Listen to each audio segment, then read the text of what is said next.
Hi guys, and welcome back to the channel. In this short video, we're going to take a quick look at pivot table fields and how you can change your view of these to make working with your pivot tables a little bit easier.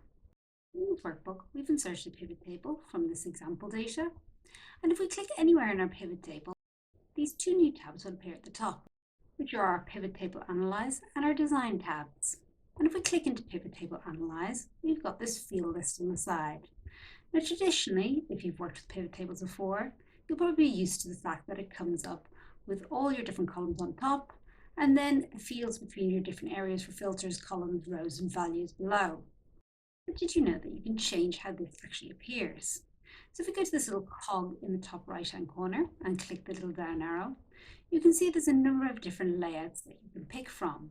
So for example, you might find it a lot more useful to get a long list on the side of all your different fields that you can add to your pivot table, and the different areas that you can drag those fields to the right. Now, I find this one particularly useful. The other thing that I find quite useful is by default, your pivot table fields will come up as they appear in your source data.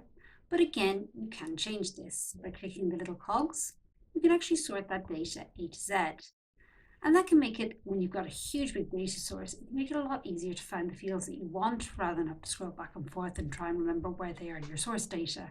Having them alphabetically, depending on how they're named, can make it a lot easier to find. So these are just some of the views that can make it a lot easier for working with and setting up your pivot table. There's loads of other time-saving and handy tips that you can learn with pivot tables.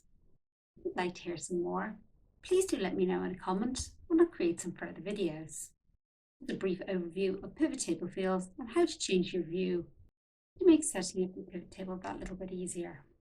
If you found this video useful, please do remember to give it a thumbs up because it really does help that YouTube algorithm.